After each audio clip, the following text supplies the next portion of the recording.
It is such a treat for me to be here with you, and I'm honored that you would pick this canine event. And that's what we're going to be talking about today, is temperaments. And the way I'm going to explain it is with the use of dogs, because dogs have specific temperaments too. If you Google temperaments on your computer, at least 40% of those will turn up dog temperaments. Because you talk about temperaments with dogs more, I think, than you do with humans. So why not use that as something so that we can determine our unique behavioral profile? What I would suggest is that there are dogs who keep their nose to the ground and they just get where they're supposed to go and they ignore everybody around them. Some of you may know what I'm talking about.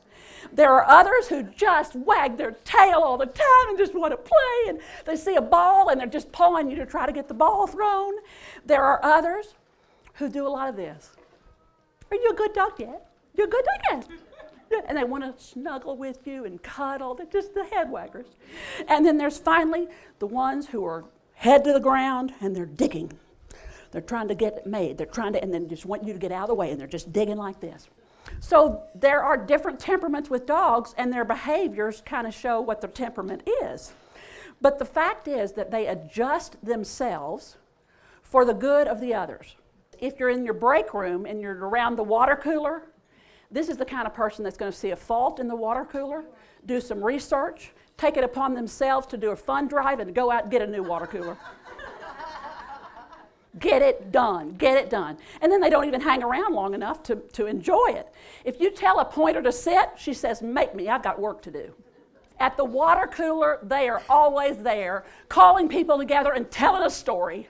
They got a story to tell. Come on, come on. Oh, it's not too late. Come, I'll tell you the rest of it. They just go on and on and on about the story. You want to talk about some more? That's fine. And everybody, well, where are you going? And everybody leaves. They don't even notice if the water cooler's empty. Go get some water. It's dead empty. They don't care because they're telling this story. That's the way they are.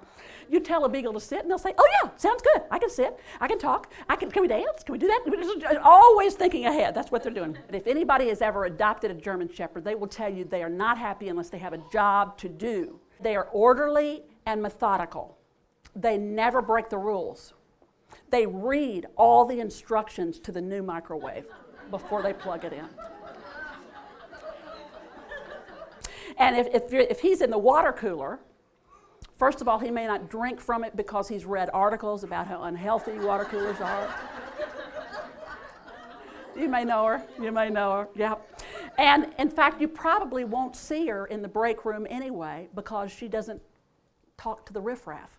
She's busy doing her job, like somebody's got to do. These pugs camp out at the water cooler.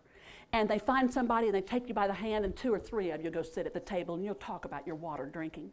You'll talk about how you're feeling about all those things. They are concerned about how everybody's feeling. They want everybody to be peaceful and happy.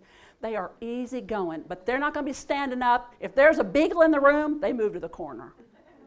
But all of us get in trouble, and we have to admit one thing. We annoy other people.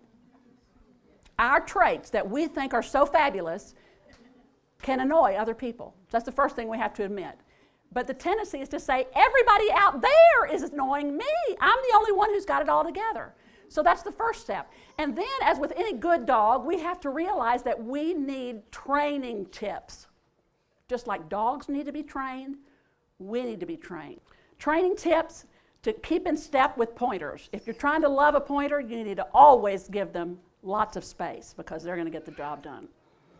And you need to avoid headbutting because they usually will win, and be calm and give them clarity. Playing ball with beagles, avoid the restlessness by giving clear instructions and personal contact. They need people, but they're always moving, and you need to say, now we're going to go in and we're going to work at the table, okay? You've got to kind of guide them even if they're 50 years old. And then give lots of encouragement and allow them to be heard. Plan something for the day where they can stand up at the water cooler and tell a story. Give them their spotlight time. How to sniff out trouble with those German Shepherds. Give them their space. They like to be in their doghouse, and let them stay there. Maybe send them a memo. They like written stuff. And don't be upset when they're moody. Also, they get really embarrassed if you brag on them personally. They appreciate notes and written evaluations with lots of detail. And how to energize those old pugs. Look at that old pug. They can put you to sleep. You know, they really can. Give specific guidance and lots of relational team building time. Let them work with somebody else. And they love humor, so use humor to draw them out and help them to feel safe and appreciated because they can be fearful. Whether these are with your clients, whether this is in your office setting, with your mother-in-law, with your children, your spouse, these things can change your life because it may be a dog's life, but it can be a good one. All we need to do is to stop howling at the moon about their temperament problems and start sniffing out ways to have fun and play fair.